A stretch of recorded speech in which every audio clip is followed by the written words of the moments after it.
Conflict is often underscored, if not directly caused by, ideology.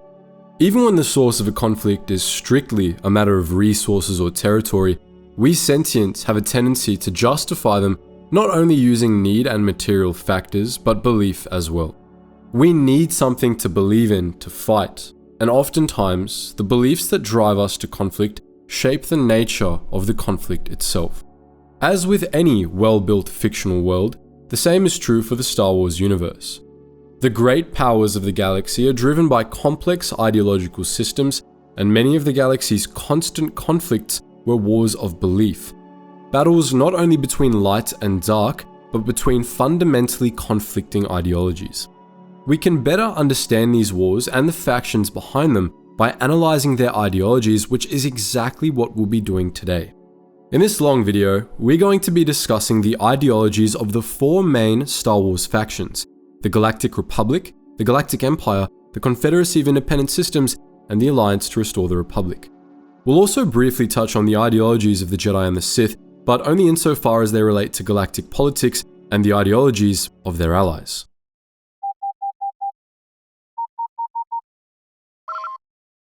Attention, Sergeant on deck! First things first, we've got a few content warnings to start with. This video will contain discussion of a wide variety of political concepts, albeit strictly in relation to the Star Wars universe. We're not endorsing any of the ideologies we'll be discussing, though we won't equivocate when talking about unambiguous evil. If you feel like anything in this video is insufficiently neutral, keep in mind that Star Wars itself doesn't present these ideologies in a neutral way, and though we do our best to be fair, certain ideologies being associated with virtuous or evil characters inevitably colors perception of those ideologies, and there's nothing we can do about that. If this rubs you the wrong way, kindly keep in mind that your grievance is with Star Wars, not us. Lastly, we have a genuine content warning here. We'll be going pretty in depth about Imperial speciesism, which may hit a bit too close to home for some. If the horrors of space racism are something you don't want to hear about, feel free to skip the chapter titled Human High Culture. With that out of the way, let's begin.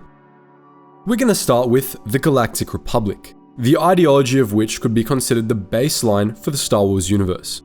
Politically speaking, the Republic was complicated. It was simultaneously a loose association and a strong central force, oscillating between various extremes over the course of its history.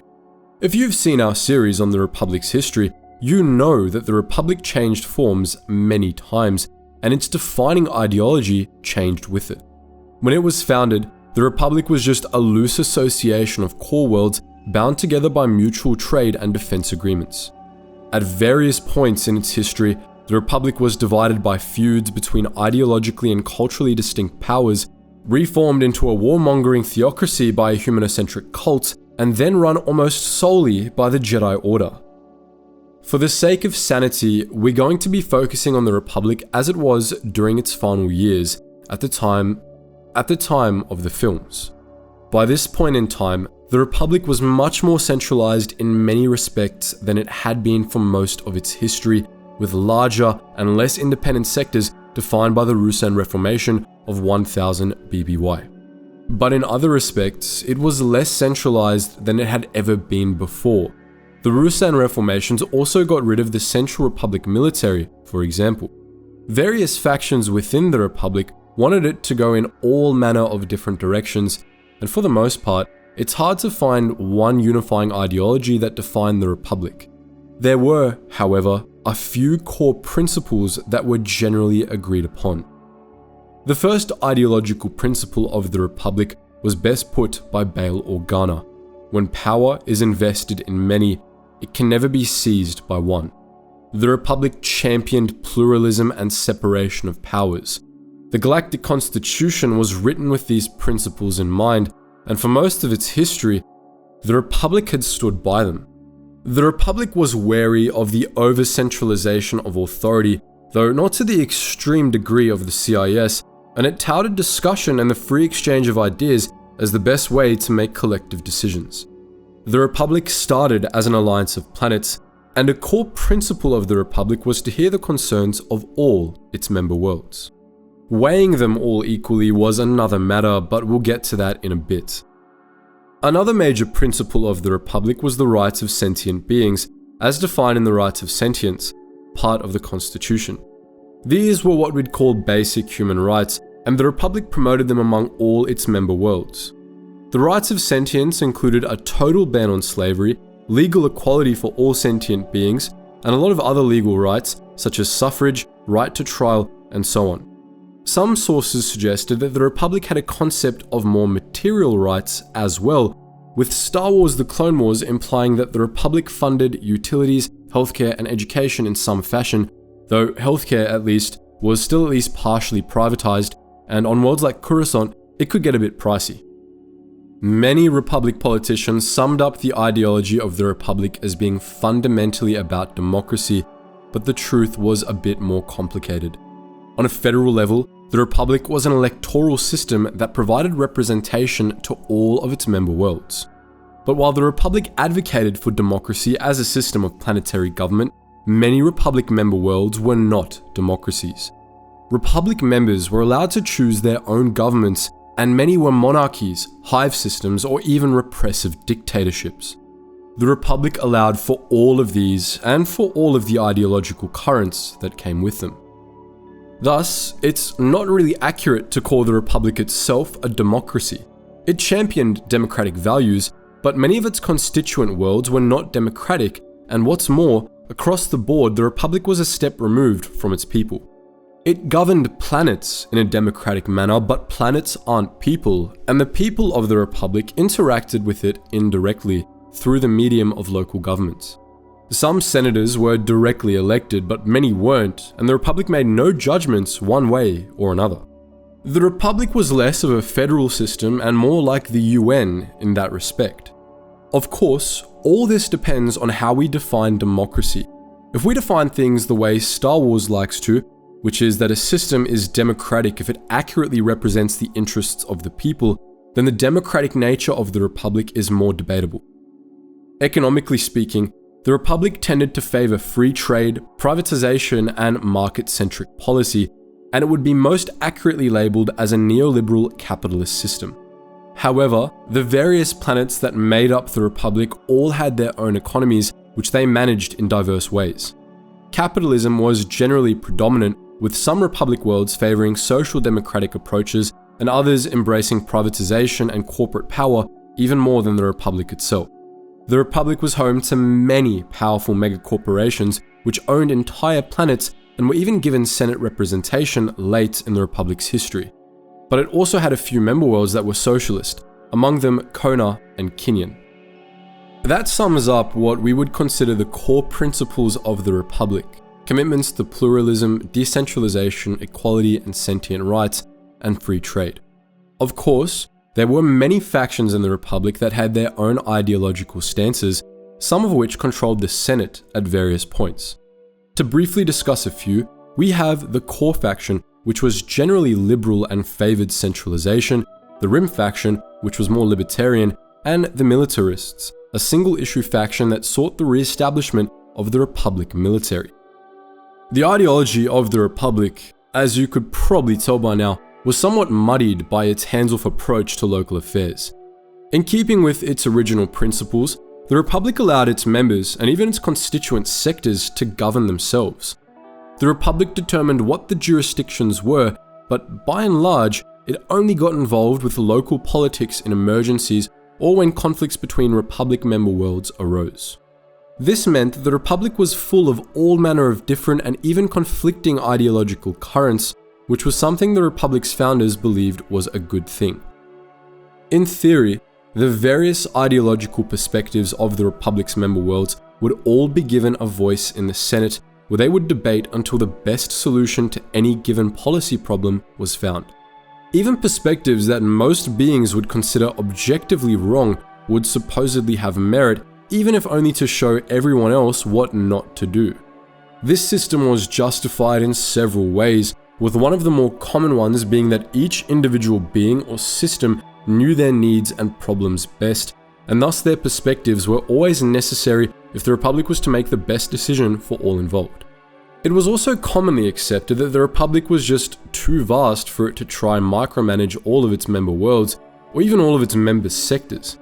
there was an extent to which decentralization was necessary simply as a practical matter, and the Republic's approach to it was meant to turn this into a positive.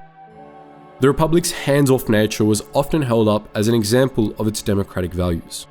It allowed all of its people to govern themselves according to their own needs and values, and it thus represented all of those needs and values in the Senate.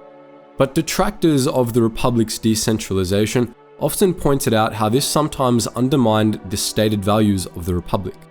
After all, was it really a democracy the Republic was protecting if it allowed some of its members to be vicious dictatorships? This wasn't a hypothetical either.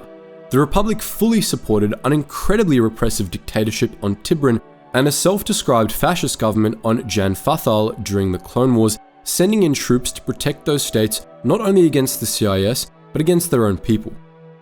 Sometimes, the Republic even tolerated local governments and corporate factions that pushed the limits of its core defining principles.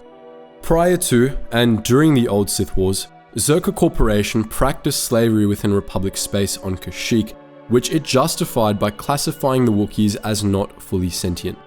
But to its credit, the Republic sometimes took a stand against local factions that did stuff like this, as was the case for the Senex and Juvex sectors, which were barred from Republic membership for centuries due to the fact that their entire society was built on mass slavery. With that said, after the ruling houses of the Senex and Juvex sectors allied with the Republic against a terrorist group preying on the Trade Federation, the Republic's sanctions against the region were relaxed, and both sectors were allowed to join the Republic shortly before the Clone Wars, despite the fact that they had neither abolished slavery nor made any steps toward doing so. One of the most well-known examples of the Republic's hands-off policy betraying its principles was the power afforded to megacorporations like the Trade Federation, which became quasi-states in the decades before the Clone Wars, afforded Senate's representation and allowed to build private militaries to police the planets they were allowed to own. The Republic even allowed for the formation of the corporate sector, a straight-up corporate fiefdom where member corporations could do whatever they wanted. In a way, the ideology of the Republic embodied a paradox. Its commitment to decentralization, pluralism, and free trade meant that it allowed systems and corporations to erode or betray those very values across Republic space. All of this is interesting because of how it ties back to the Bail Organa quote we brought up earlier. As Bail said, when power is invested in many, it can never be seized by one. But this also works the other way around. When power is so widely spread, it's hard to prevent abuses if they arise, and it's hard to maintain any consistent principles at all, save by unanimous agreement. The broad discussion of power also means a broad distribution of responsibility, which is another problem.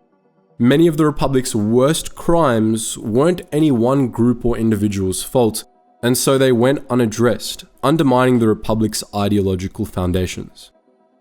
Because it wasn't just rogue agents within the Republic betraying its values. The Republic itself did that at times. We've said it many times before, but the Galactic Empire didn't come out of thin air. It festered within the Republic for some time, and all the Sith did was remove the mask and convince the Republic to embrace the darkness within. The roots of the Empire weren't stated principles of the Republic, but they were unspoken elements of Republic ideology. For starters, the Republic was an empire. It didn't start out that way, but as its hyperspace scouts began discovering new resource-rich worlds, it became one. The Republic rapidly increased in size in its first few thousand years, annexing system after system. The Republic's new member worlds on the frontier were rife with exploitation. Republic colonists displaced indigenous populations, while Republic megacorporations stripped entire planets of their resources, rendering some uninhabitable. There was a region of the Republic that was unironically called the Exploitation region at one point, and you'll never guess what happened there. By the time of the Clone Wars, most planets in that part of the galaxy were only sparsely inhabited. Entire sectors of space were like ghost towns, stripped of all that was valuable. By the time of the films, the Republic's expansionist phase was long over, but it still had extraordinary inequality between the core and the rim. Many of its more remote member worlds were owned by megacorporations or dominated by the core worlds, and their wealth and resources were funneled coreward to the Republic's heart, leaving resource-rich worlds poor and undeveloped. We've talked about this a lot, as it was one of the causes of the Clone Wars. The Republic's very governmental structure underscored this inequality. For the most part, all of the Republic's sectors were represented evenly in the Senate, but not only were sectors in the core, colonies, and inner rim often much smaller than those in the outer rim, but many prominent core worlds and Republic founders, such as Alderaan, were given independent representation. The Republic was never an open ideological advocate for these inequalities, but it tolerated them even when they conflicted with its supposed principles. In fact, some of its principles were used as a cover for these abuses. The Republic used decentralization as an excuse not to intervene in exploitation that it profited from, and it often allowed many core worlds to use the cover of free trade to exploit the Rim. There was an unspoken ideological current of imperialism within the Republic, which waxed and waned over the millennia. It was rarely admitted to, but it was there, and it wormed its way into the Republic's more noble principles. During the Clone Wars, this undercurrent became much more overt, made popular by the militarists and the radicalization of the galaxy's loyalists. Somewhat related to this was another ideological undercurrent the Republic liked to pretend didn't exist: humanocentrism. Legally, the Republic asserted that all sentient beings were equal, but since the Republic's founding, there had been those who believed that humans were superior to all others. In fact, the Republic was overtly humanocentric during the Pius Dea era, claiming non-humans to be unclean and waging vicious crusades against them. The Pius Dea cult was purged 10,000 years before the films, but their legacy persisted. The Republic had humanocentrists embedded all throughout its power structures, and perhaps more insidiously, this issue was systemic. After all, most of the Republic's founding worlds were human colonies, and as the Republic grew and profited from its expansion, it was always human worlds that profited the most, giving humans a disproportionate advantage even by the time of the Clone Wars. This issue got a lot worse during the Clone Wars, when the Republic went to war with an alien-dominated CIS. It started with certain species, most notably the Neimoidians, being branded as separatist species and expelled from Coruscant. It worsened with the rise of groups like COMPOR, the Commission for the Protection of the Republic, which ARC Trooper Null 11 described perfectly as strutting little twerps who wanted firm government as long as it was imposed on lesser beings and not them. COMPOR was a radical loyalist and ultra-nationalist organization that, apart from calling for increased centralization, was not very subtly humanocentrist, with its membership entirely composed of humans. For the most part though, the Republic wasn't overtly speciest, but it lay fertile ground for speciesism, both through imperialist activities that invited speciesist justifications and by promoting the belief that it was a superior form of civilization. Even progressive core world loyalists had a bit of a tendency to look down on the parts of the galaxy outside the Republic, and especially Republic worlds that wanted to secede, seeing them as foolish or even lesser for rejecting the Republic.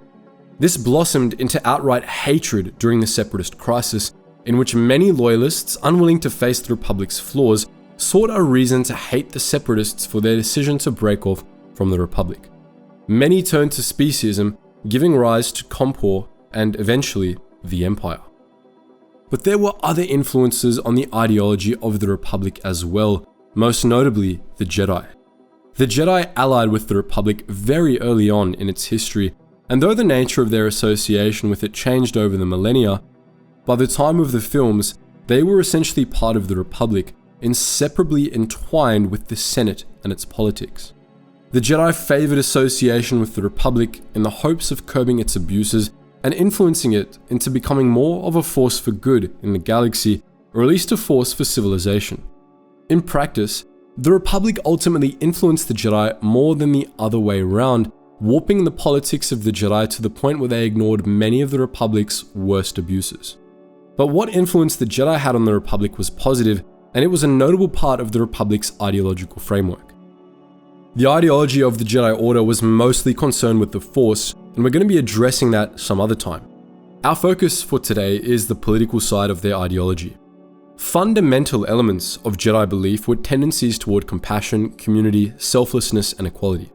The Jedi wholeheartedly supported these virtues as they existed within the Republic, especially championing the rights of sentience, which alone was seen by the Jedi as a major reason to support the Republic. They also sought to push the Republic into making what we would consider progressive policy changes that aligned with these ideals. For the most part, however, the Jedi rescued themselves from Republic politics. They preferred to spread these values on the individual scale in the hopes that they would shape the Republic in turn. With that said, the Jedi Order did sometimes act overtly as the conscience of the Republic. The Jedi devoted much of their time to enforcing the rights of sentience and stopping slavery across Republic territory. The Order cut off ties with the Republic during the Pius Dea era, and the Jedi were actually instrumental in overthrowing the cult and restoring the rights of sentience. The Jedi recused themselves from many of the Republic's wars, especially the ones it disagreed with, and at several points, they debated breaking ties with the Republic over its atrocities. This encouraged the Republic to tone things down, as the Jedi were essential to protecting and stabilizing the Republic, and the threat of their absence was often enough to keep the Republic from fully embracing its worst aspects. This only started to change during the Separatist crisis, by which point the Jedi had gotten too close to the Republic to be able to rein it in anymore, especially after they got involved in the Clone Wars. This allowed the Sith to turn the galaxy against the Jedi, wipe them out, and thus convince the Republic to embrace its darker side. Speaking of the Republic's dark side, let's talk about the Empire. The ideology of the Empire was much more rigid and defined than that of the Republic, and it was often defined in contrast to the Republic, which it often called the Old Order, in contrast to itself, the New Order. The Empire idealized order above all, which it contrasted with the chaos of the Republic. It rejected the pluralism, division of powers, and equality that the Republic championed, blaming these ideals for the corruption of the Senate and the Clone Wars. Core to the New Order ideology of the Empire was the belief that a stable society had to speak with a single voice, act with a single hand, and centralize its power so as to be able to completely crush any hint of separatism or dissent. In a word, the Empire was totalitarian. The ideology of the Empire is best summed up by its Emperor. To quote a speech of his from the Revenge of the Sith novelization, "Never again will we be divided. Never again will sector turn against sector, planet turn against planet, sibling turn against sibling. We are one nation, indivisible. To ensure that we will always stand together, that we will always speak with a single voice and act with a single hand, the Republic must change. We must evolve. We must grow. We have become an empire, in fact. Let us become an empire in name as well. We are the first Galactic Empire. We are an empire that will continue to be ruled by this august body. We are an empire that will never return to the political maneuvering and corruption that have wounded us so deeply. We are an empire that will be directed by a single sovereign, chosen for life. We are an empire ruled by the majority, an empire ruled by a new constitution, an empire of laws, not of politicians, an empire devoted to the preservation of a just society, of a safe and secure society. We are an empire that will stand 10,000 years. Now Emperor Palpatine ended this speech by leading the Senate in a chant that summarized the Empire's priorities: safety, security, justice, and peace. In reaction to the division of the Clone Wars, the Empire banked hard in the opposite direction. While the Republic believed pluralism, a diversity of ideas, and debate would lead to the best policy outcomes, the Empire believed policy needed to be directed by a single guiding figure, an emperor with all dissent brutally crushed, lest it lead to another Clone Wars. As part of this, the Empire also rejected all notions of equality in favor of a rigid hierarchy in all things. All were subordinate to the Emperor. Imperial government was built upon a strict set of military hierarchies, and the Empire enforced social hierarchy as well. The Senate remained intact, and like the Republic, the Empire was made out of a variety of local governments with their own structures, some of which remained democratic. But the authority of the Empire trumped all else, and what vestiges of democracy remained meant heck all in the face of the Imperial central government. All of this, the Empire claimed, was in the pursuit of order. Remember Compor, the Commission for the Protection of the Republic? Well, under the Empire, it became Comp Nor, the Commission for the Preservation of a New Order, and it was integrated into the imperial government. Comp Nor was unreasonably powerful for a group that was non-governmental in origin. The Empire's secret police answered to Comp Nor, and the group had more bureaucratic power than the Imperial Senate and even your average Moff. This was because Comp Nor's main role was essentially to codify Imperial New Order ideology and ensure that Imperial citizens were properly indoctrinated with it. Comp Nor exemplified several of the driving principles of a New Order ideology, control and authority especially. These came from the New Order's emphasis on safety and security, as Palpatine put it, specifically the safety and security of the Imperial state against the threat posed by the common people. Imperial ideology was straight up paranoid when it came to security concerns. Of course, there was more to New Order ideology than repression. As with any unified ideology, the Order also had an economic side to it. The Empire was still a capitalist economy, but with much more state involvement and nationalization than had been seen under the Republic. After the end of the Clone Wars, the Empire started a wave of nationalization, primarily aimed at the megacorporations that had bankrolled the CIS. The Trade Federation, Commerce Guild, and others were nationalized and liquidated. Of the various factions represented on the Separatist Council, only the Intergalactic Banking Clan was spared, though they were placed under increased regulation and oversight, and the IGBC leadership lost a lot of power over the galactic economy. A selection of other private entities were also nationalized for the benefit of the Imperial war machine. But Imperial economic policy wasn't all nationalization. In fact, a lot of what they nationalized after the Clone Wars was actually later reprivatized. Megacorporations that had supported the Republic during the Clone Wars, such as Taggy Co., Merson Munitions, Quat Drive Yards, and CNF Fleet Systems, were not only spared nationalization, but were given considerable power and independence by the Empire. The Empire divided up the assets of the nationalized separatist corporations between these loyalist companies, and it also gave them control of the corporate sector, which the Empire expanded to include more than 30,000 systems. The Empire also privatized things related to social services that had been state-owned under the Republic, as Imperial ideology dictated that social services should be slashed to fund the Imperial military. Trade unions were heavily persecuted across Imperial space. On the whole, the Empire tolerated free markets and allowed private companies that supported it, especially those part of its military-industrial complex, to do literally anything they wanted, but it wouldn't hesitate to use nationalization and displays of state power to crush any private company that supported separatist holdouts or rebel cells. With all that said, we would summarize the main principle of the New Order ideology as authority, hierarchy, conformity, and an emphasis on policing and military power, with privatization with exceptions being another key pillar, but one that was deemed less important than the others. But there are two key parts of the New Order that we've mentioned that bear special emphasis and analysis: the Empire's militarism and its chauvinism. Let's start with the militarism. The Galactic Empire was a military state, in intent and in practice. The ideology of the New Order saw the Imperial military as the solution to all the supposed problems faced by the Empire. It brought order, structure, hierarchy, and authority, keeping the galaxy in check. Much of the state power of the Empire was concentrated in its military, which was accountable to no one but the Emperor and received enormous amounts of funding every year. This massive military justified its existence by waging an endless war against separatist holdouts in the early years of the Empire. Once the separatist holdouts were gone, the goalposts shifted to defending the Empire from rebel cells, pirates, or malicious alien species beyond the Empire's borders.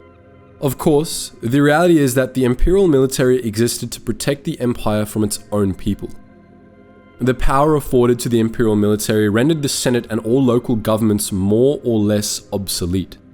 Most local governments were left intact, with less than 1 in 80 being dismantled and subjected to planetary governors imposed by the Empire, but this didn't really matter. Every sector was assigned a military governor, a Moff, that had direct rule over their territory. These Moffs were entirely unaccountable to the people they governed, the local governments of their sectors, and even their sectors' senators, answering only to their superiors in the Empire's strict military hierarchy, the Grand Moffs, who, in turn, answered only to the Emperor himself. The Moffs allowed the Imperial military to do whatever it wanted, wherever it wanted, and the people of the galaxy could do nothing about it except try to fight back.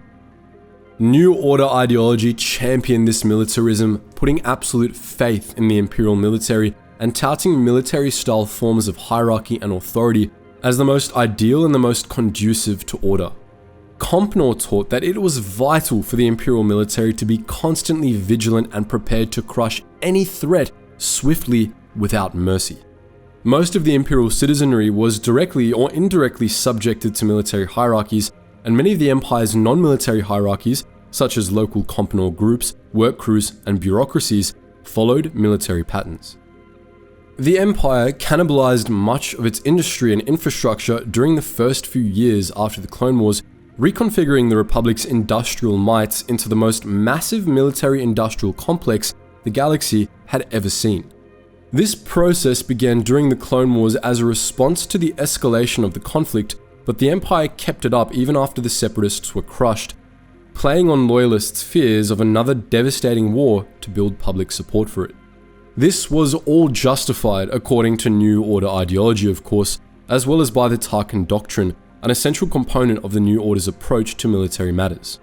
Among more well-known things, the Tarkin Doctrine called for the complete cannibalization of the Holonet, placing all galactic communications under the direct control of the Imperial military so as to prioritize military communications and to ensure control of civilian channels. This was carried out, and the Republic Holonet was replaced by the much more limited Imperial Holovision network. But the Tarkin Doctrine was better known for establishing the New Order's guiding principle for how the Imperial military should be used. It called for rule through fear of force rather than through force itself. Tarkin called for the Empire to be openly oppressive and to use the terror this instilled in the galactic populace as a weapon. According to this doctrine, the Imperial military maintained control through brutal and highly publicized displays of power and grand symbols of might. Tarkin explained this approach in the following way. The average citizen has no grasp of numbers nor a head for calculation. I maintain that the effectiveness of the Star Destroyer stems not only from its massive firepower, but from its size. When citizens look at a Star Destroyer and then compare it to the craft which might be mustered to attack it, they have a tendency to dismiss such a notion as suicidal rather than approach the problem tactically. This natural state can be exploited to a far greater degree as the average citizen deals in symbols, not rational analysis. This was the ultimate extreme of New Order ideology, the open use of violence and terror as a form of governance. The New Order didn't bother justifying these tactics. This and the rest of the Empire's militarism were held to be a necessary evil required to preserve order. Order was the Empire's favorite buzzword, in case you haven't noticed, and like all good buzzwords, it was pretty much meaningless, with the closest approximate definition being things being the way the Emperor and the Imperial military wants them to be. That's an obvious bit of circular logic, of course, but Compnor did a solid job of making sure the average Imperial citizen didn't notice. They did this by contrasting the seeming stability of the Empire with the chaos of the Old Republic, particularly the corruption, grandstanding, and careerism that the Galactic Senate had been mired in. New Order ideology held that its rigid hierarchies and strong sense of authority were the answer to these problems. In reality though, all of these problems became much worse under the Empire. The corruption, grandstanding, and careerism just moved from the Senate to the command ranks of the Imperial military, where all three flourished due to the military's total lack of oversight. The Imperial military was rife with lightsaber measuring, nepotism, and power jockeying that regularly undermined its performance against the Empire's enemies, and since so much of the Empire relied on military hierarchy, it resulted in chaos, infrastructure breakdown, and lots of suffering across Imperial space. This wasn't helped by the fact that the Imperial military's top ranks were composed of a mix of spineless bootlickers, incompetent nepo babies, and the most insecure men in the history of the universe. Some top Imperial officers were all three. One of the most effective strategies the Rebel Alliance used during the Galactic Civil War was to pick a fight with the Imperial military in one sector, lead hostile forces into the next sector over, and then sit back while the moths of the two sectors tore into each other. The Empire lived up to its ideals of order, even less than the Republic lived up to its ideals of democracy. There's one last part of New Order ideology that bears discussion: human high culture. We'd like to reiterate our content warning from the beginning. This section might hit a bit too close to home for some. Emperor Palpatine himself was not notably speciest, but he saw speciesism as an essential tool, as it created a divisive hierarchy that he believed would serve his purposes. Many of his closest advisors, the most powerful people in the Empire, were virulently speciest, however. Most notably Janus Grijatus, Sate Pestage, and Wilhulf Tarkin. Thus, a cornerstone of the New Order was an ideology called human high culture, the core of which was the belief that humans were the only genuinely sentient species in the galaxy, and that all non-humans were inherently inferior.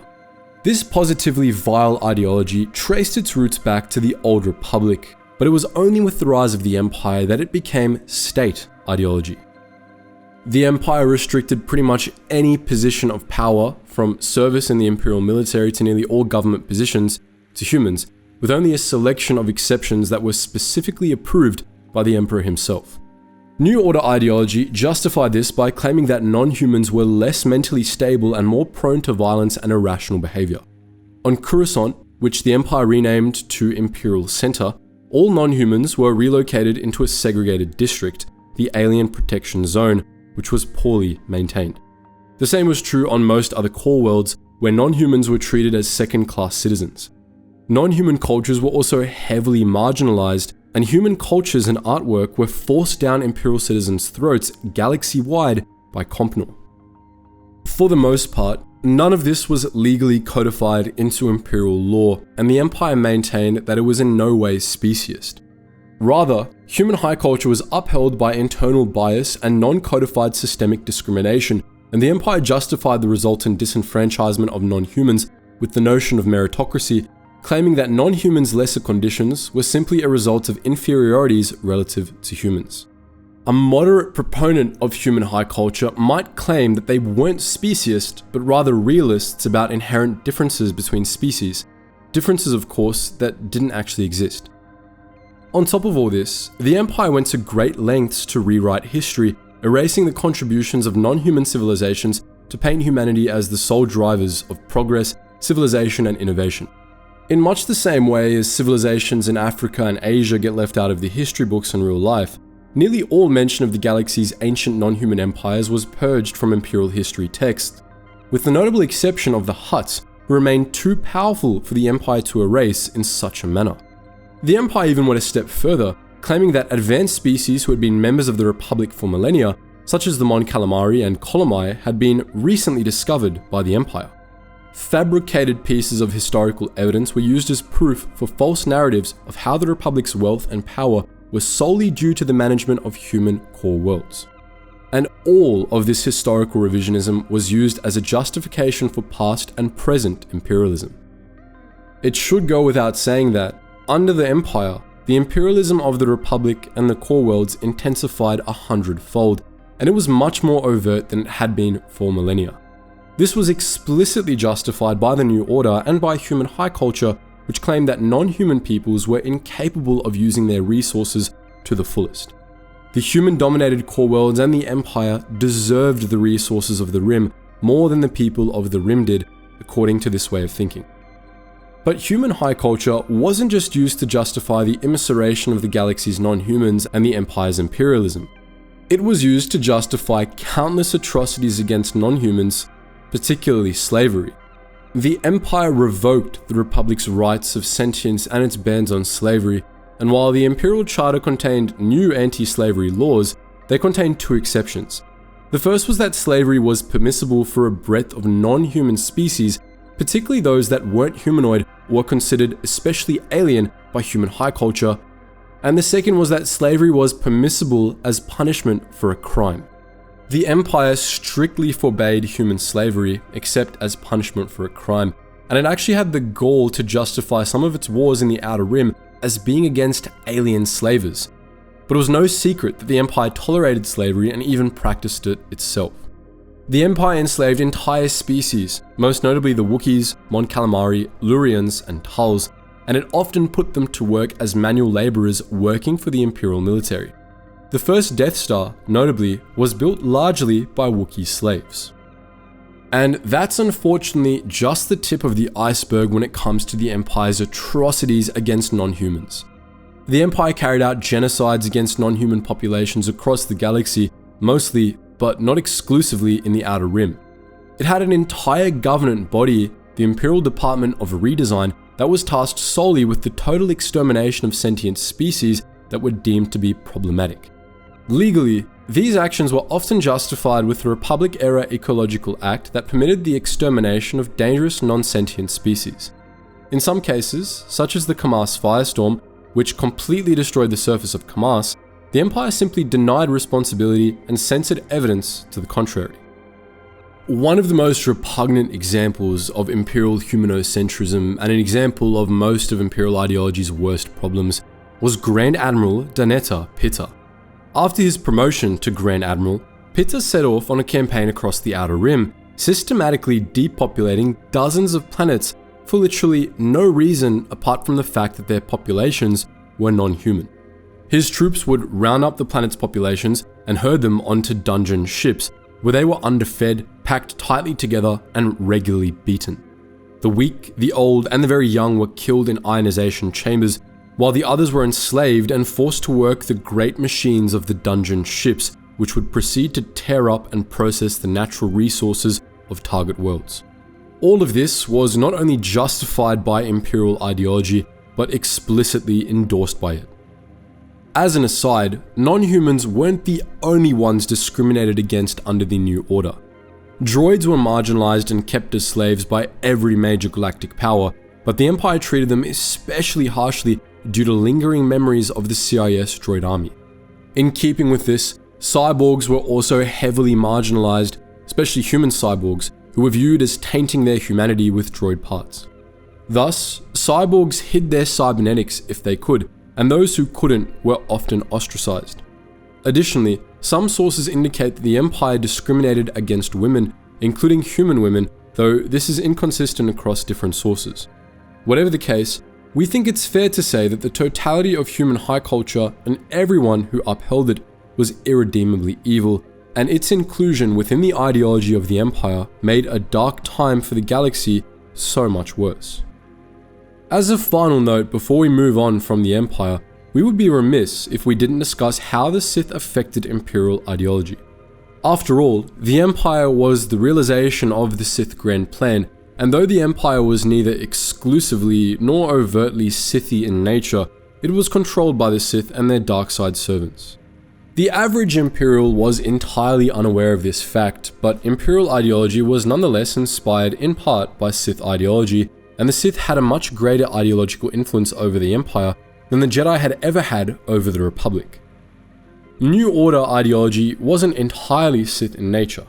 Human high culture in particular was entirely alien to the Sith teachings, as the original Sith were non-humans, and many of the Order's greatest members, such as Darth Plagueis and Darth Ruin, had been non-human as well.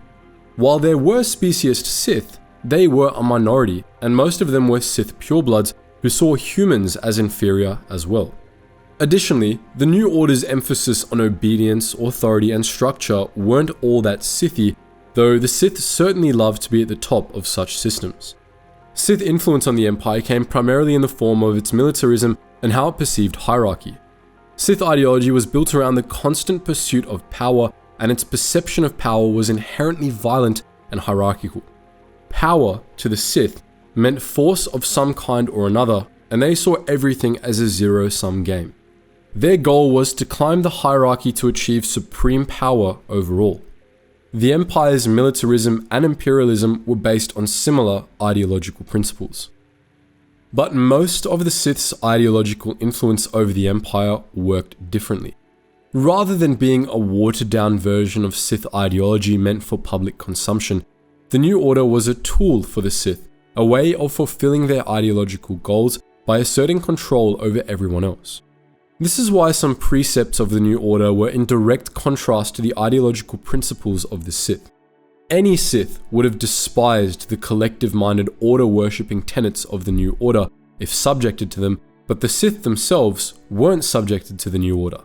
Everyone else was. The purpose of New Order ideology wasn't to make people act more Sithy, but rather turn the galaxy into a stable, centralized empire that the Sith could control. In this, the Empire eliminated the key weaknesses of all the Sith empires that cropped up in galactic history. Empires that were built on Sith ideology were inherently unstable, and every single one of them was ultimately destroyed by infighting. Cooperation in any form was anathema to Sith ideology, and thus, Sith ideology was incompatible with any sort of cohesive society. Darth Bane recognized this when he reformed the Sith under the rule of two. If Sith ideology was to achieve its goals, Bane recognized, then it had to be dramatically limited in scale. But if Sith ideology was limited in scale, then it limited the ways in which the Sith could grow and exert their power. Darth Sidious conceived of the New Order as the solution to this. The Galactic Empire was not a Sith empire, and because of that, it was able to provide the Sith with the strongest and most stable power base they'd ever had. Now that we've talked about both of the dominant galactic factions, it's time to cover the ideologies of the galaxy's major subversive factions, the Separatists and the Rebels. We're going to tackle the Separatists first. The Confederacy of Independent Systems was even more of a haphazard ideological coalition than the Republic, to the point where it never would have formed at all without Sith manipulation. Despite the involvement of the Sith, however, the CIS lacked any real aspects of Sith ideology. The Sith set up the CIS as controlled opposition, a collection of perceived threats that they planned to use and then dispose of. The sole unifying ideological principle of the Confederacy was opposition to the Republic, and its coalition of separatists included unscrupulous corporations looking to escape Republic regulation, Outer Rim nationalists looking to escape core world exploitation, and political zealots of all stripes. Most separatists also at least agreed on their plan to break away from the Republic, and on what their ideal replacement government would look like. They planned to peacefully secede from the Republic, but were entirely willing to use force if that was what it meant. Many separatist planets popularly supported secession, but some didn't and were forced into it by powerful corporate or political factors. Some separatist groups, such as the Gotal terrorist cell Roshu Soon, attempted to seize control of their planet's governments to force secession. The seceded worlds organized under the banner of the Confederacy of Independent Systems, which was even more decentralized than the Republic.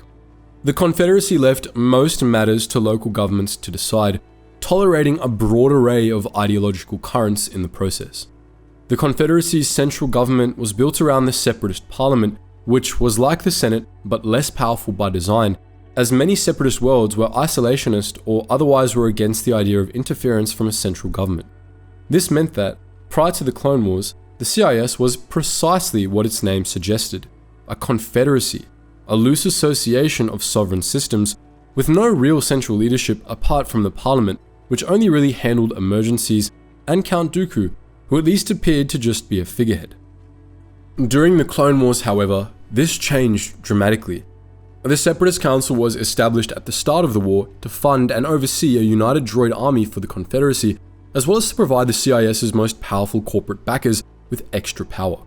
The Separatist Council was essentially a shadow government, an independent faction in its own right, afforded massive amounts of power, a cloak of secrecy, and no accountability.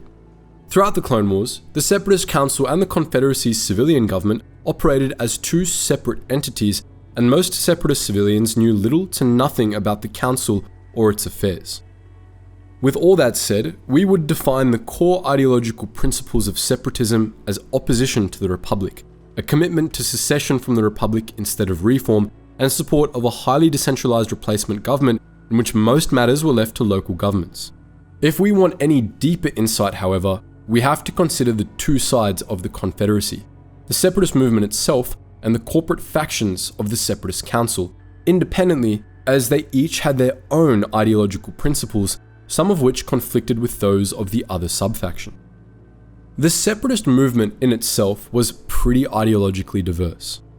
While separatist worlds like Sereno, Selenon, and Agamar generally aligned at least with economic principles of the Separatist Council, which is to say totally unrestrained free market capitalism, the Confederacy also contained the aforementioned socialist planet Kinyon, as well as more moderate ideological currents that were nonetheless not nearly as economically hard right. But there were a few strong ideological currents within the separatist movement, as exemplified by a handful of separatist worlds. Our first case in point is the planet Jabim, which was divided between two political factions, the separatist-aligned Jabimi nationalists and the Jabimi loyalists who supported the Republic. Naturally, when talking about the CIS, we'll want to focus on the Jabimi nationalists. These guys weren't nationalists in the sense of the word you might be familiar with. Rather, nationalism on Jabim was what we in the real world might label decolonial or anti-imperialist in nature. The Jabimi nationalist ideology was based around self-determination free from Republic rule. Specifically, they wanted to be able to use their planet's mineral wealth to alleviate the poverty that gripped Jabim, while the Republic sought to nationalize those resources for the war effort and leave Jabim high and dry. They were separatists as a matter of economic ideology, but obviously not in the same way as, say, the Trade Federation. A similar case in point was Ando. The Aquilish, well, those who supported the Spivarelda government, not the supporters of the Andoan free colonies, could be considered nationalists, but in the more familiar, reactionary sense of the word. They wanted to break away from the Republic due to historical grievances, specifically the Republic's intervention in the Andoan Wars several decades earlier. Somewhat ironically, Ando went separatist because the Republic had stopped it from reconquering its own secessionist breakaway colonies, as well as due to the sanctions and restrictions the Republic slapped on the Spivarelda worlds after the wars. Cayley probably also went separatist due to the harsh sanctions the Republic imposed against it. All of this was also economic ideology, but slightly different than Jabim's. A final example of separatist economic ideology was Clackdor 7, which seceded for a very simple reason. All of its neighbours were seceding. This is much less ideological separatism than what you might consider practical separatism, supporting the separatist cause purely because it's in your economic self-interest to do so, or in Clackdor 7's case, because it would be economic suicide to do anything else. A much funnier member of the practical separatist camp was Yagdul, a planet ruled by math nerds who developed mathematical proofs determining that the Republic was doomed. Yagdul's representatives in the Senate provided graphs and an explanation of the proofs detailing how precisely the Senate was leading the galaxy to hell, and then Yagdul promptly seceded. Of course, not all separatist worlds were economically motivated. Many were driven by what we might consider higher ideals, which were theoretically enshrined in the Confederacy of Independent Systems. Many Outer Rim worlds like Onderon, Agamar, Telos, and Yukio not only felt exploited by the Republic, but ignored by it as well. As we discussed earlier, the Republic showed some pretty blatant favoritism toward the core worlds, and many Rim worlds opposed this. Many of them were sick of Republic regulation and the notion of central galactic government anyway, and they joined the Confederacy in the hopes of building a less restrictive alternative that would let them run their homeworlds the way they wanted to. Again, this bit's all in the name. The Separatists were trying to build a Confederacy of Independent Systems, after all. For the most part, separatism had a local focus. The various ideological currents of the movement were all concerned with their own systems and sectors' conditions, and little else. But separatism did have broader goals. As we mentioned earlier, they wanted to break away from the Republic, but it's important to note that they didn't necessarily want to destroy the Republic. The CIS's main objective during the Clone Wars, ostensibly, was to force the Republic into granting it diplomatic recognition and allowing separatist worlds to secede and do their own thing. The Republic, to contrast, refused to recognize any secessions and spent the Clone Wars trying to reincorporate the separatist worlds by force. Many separatists also had another broader goal, if an unspoken one: revenge against the core worlds. The core worlds had messed them and the rest of the galaxy around for over 1,000 years, and many separatists took a measure of satisfaction from watching core worlders struggle for the first time in their lives due to the economic issues caused by the secessions. During the Clone Wars, the Confederacy embarked on a series of absolutely brutal campaigns across the core, but all but the most gruesome were quietly celebrated in some separatist circles, seen as much deserved for the core's history of exploiting the galaxy. Now to discuss the other side of the CIS, the Separatist Council. The ideology of the Council was much more unified, but it was also far removed from the ideologies of many separatist worlds. After all, the Trade Federation, Commerce Guild, Intergalactic Banking Clan, and their contemporaries had all been part of the exploitation that many separatist worlds were trying to escape. For the most part, this cadre of separatists supported the Confederacy for one primary reason: to be allowed to keep exploiting without any oversight, any regulation, and any way for the exploited to fight back. Many other separatists despised these groups and resented their alliance with the Confederacy due to this, but others were indifferent or supportive, and Count Dooku welcomed the corporations into the separatist movement. Per the novelization of Attack of the Clones, during the first meeting of the Separatist Council in Geonosis, Dooku affirmed that the CIS had a, quote, absolute commitment to capitalism, to lower taxes, reduced tariffs, and the eventual abolition of all trade barriers. We doubt this was something the whole separatist movement supported, especially the Confederacy's socialist members, but the extreme decentralization of the Confederacy certainly gave the Separatist Council room to do whatever it wanted. In this, the Confederacy ran into the same ideological quandary we discussed earlier when talking about the Republic. There comes a point where decentralization ends up inhibiting the other priorities and principles of a society. The CIS exemplified this. Its system sought independence, but the association they created was so loose and free of regulation that it allowed megacorporations like the Trade Federation to grow extraordinarily powerful. And with no regulations to stop them, they could do whatever they wanted, up to and including take over separatist worlds and make them even less independent than they had been under the Republic. Unfortunately for many separatist systems, this is precisely what the Separatist Council corporations did during the Clone Wars. The ideology of the Separatist Council was very simple. They wanted money, as much of it as they could get. They supported anything they believed would help them get money and opposed anything they thought was a threat to their profits. Thus, they generally opposed taxes, tariffs, trade regulations, trade unions, nationalization, or public ownership of any form. They were tolerant of slavery, as shown by their support of the Zygerians during the Clone Wars, and they typically sought to control resources and eradicate, relocate, or indenture local populations that got in their way. All told, their ideology could be best summarized as totally unrestrained libertarian capitalism. An example of a separatist system that aligned with the Council's ideology was Celeste.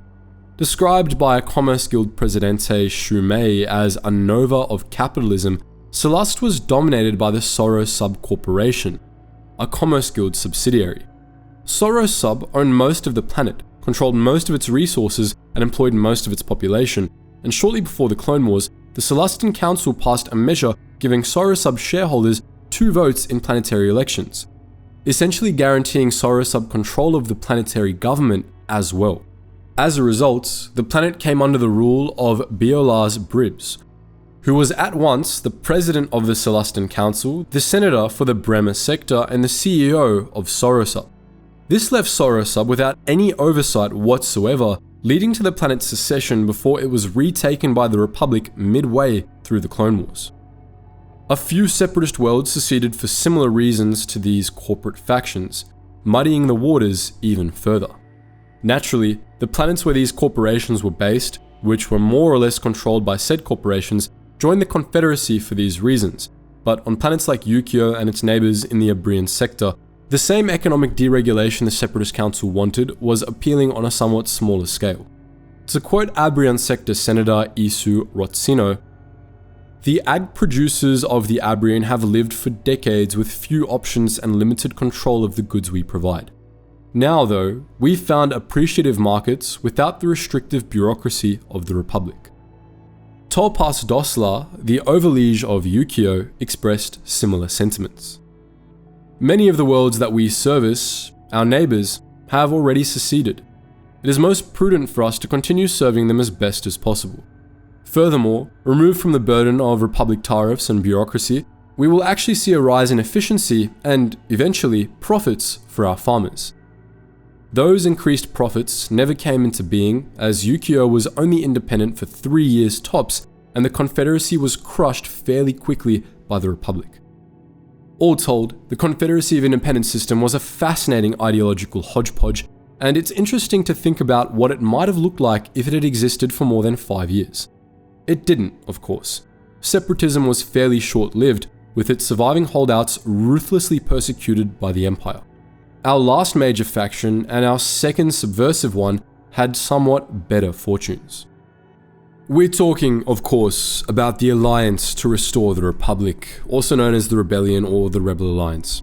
Like the CIS, the Alliance was composed of a motley set of rebel cells, but it quickly adopted a much more unified ideological platform, and by the time the Galactic Civil War kicked into high gear, the ideology of the Rebel Alliance was well defined, based on the beliefs of its founder senators Mon Mothma, Bail Organa, and to a lesser degree, Garm Bel Iblis.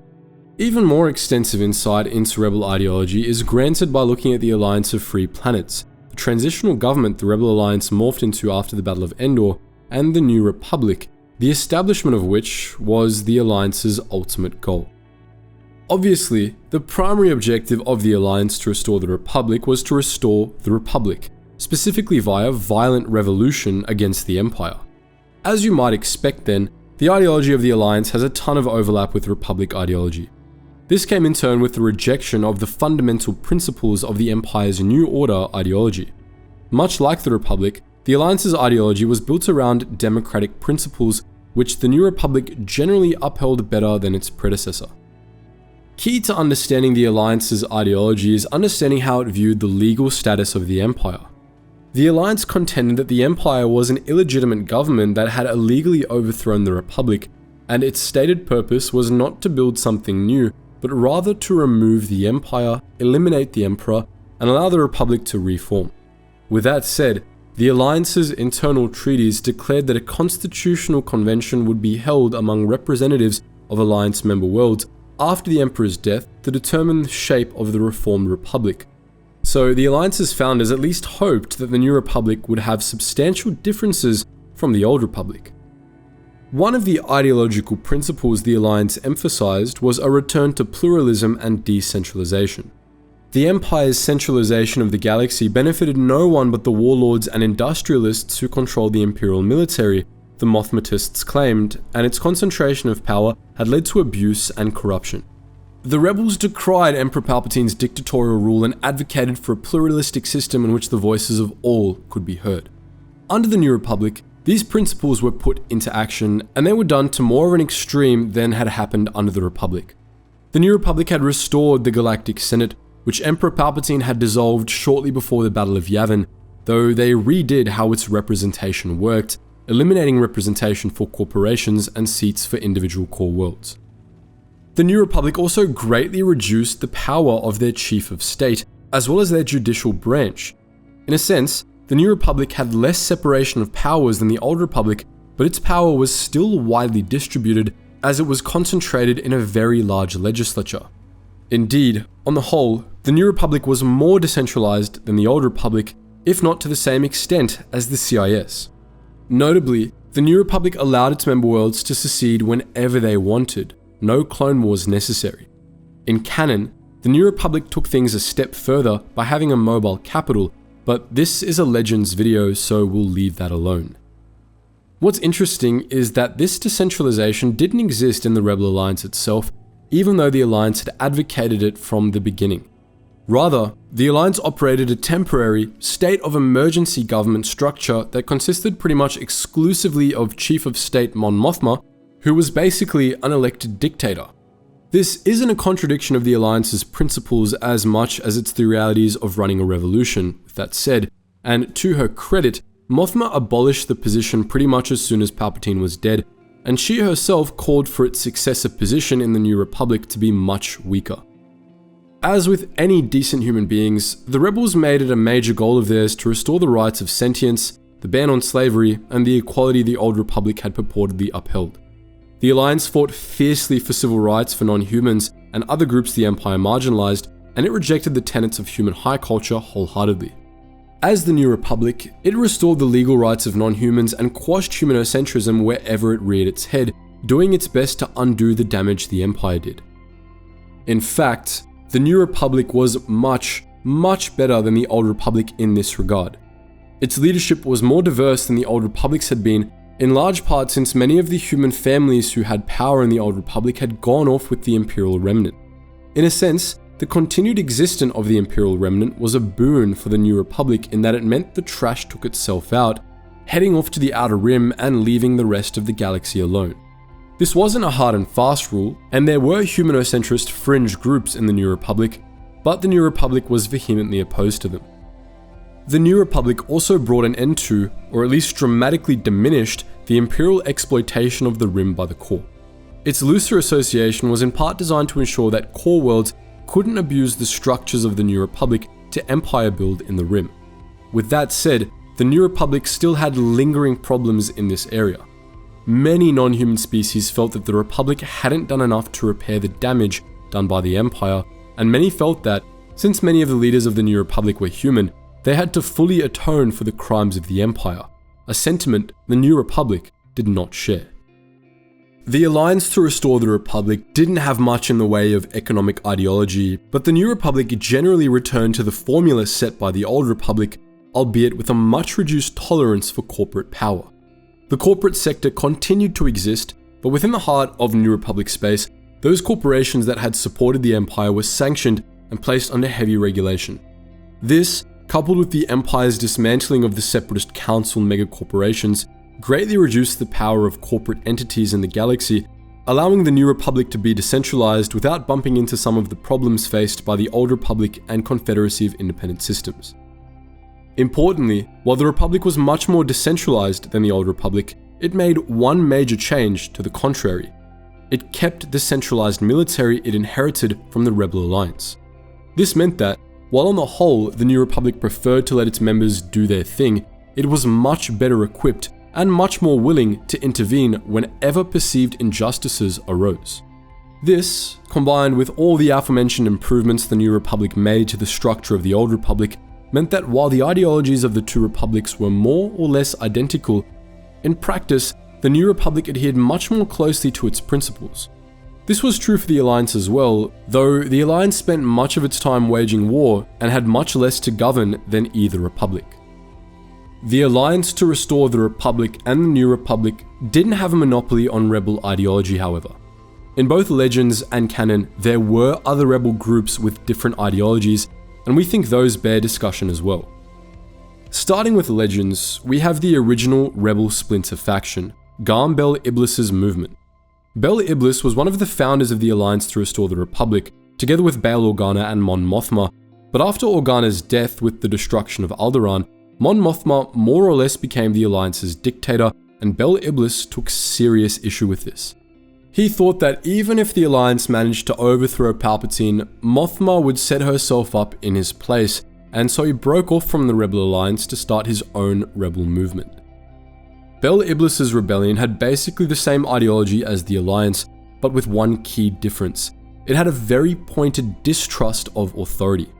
In many ways, members of Iblis's cell thought along the same line as the Separatists once had, though, like the mainstream Alliance, they hated the Separatists and gave a cold shoulder to ones that sought to join their movement. Bel Iblis and his followers waged a private war against the Empire, and they apparently abandoned all plans of replacing it.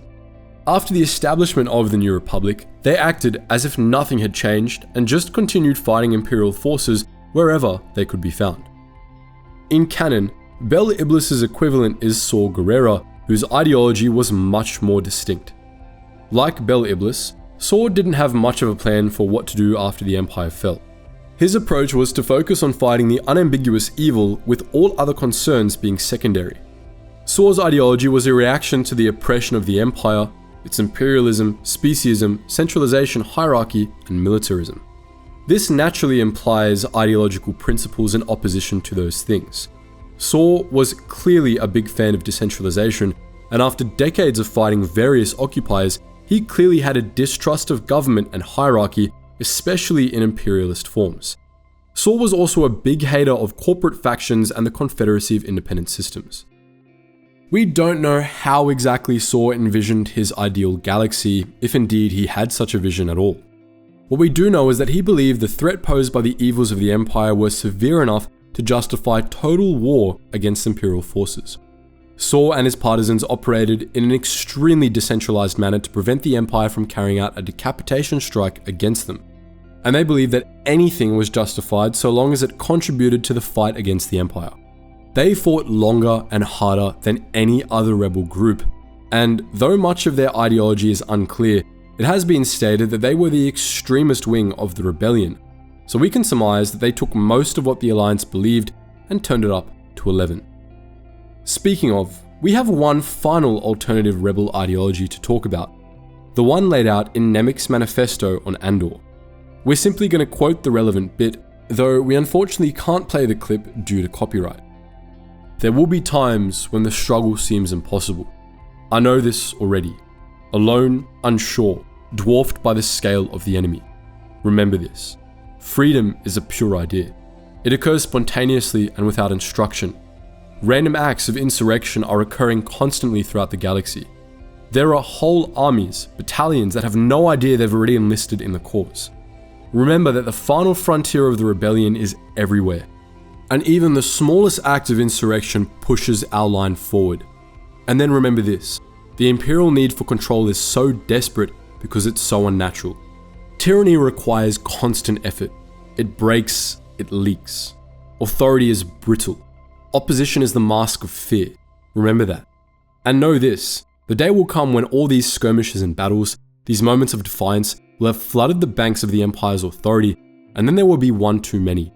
One single thing will break the siege. Remember this. Try. There are two especially fascinating bits of ideology here. The first is Nemik's concept of freedom. Freedom, much like order, is a buzzword that's often completely meaningless, but Nemik defines it here as a synonym for insurrection. Freedom to Nemik is not a passive state, but an action. It's not what the rebels are fighting for, but something they create by fighting. By rejecting Imperial authority, those fighting the Empire have carved out a bit of freedom for themselves. Nemik asserts that this is natural, a pure idea. People don't need to be taught freedom. It's innate to sentient beings, and if given enough pressure, people will embrace it.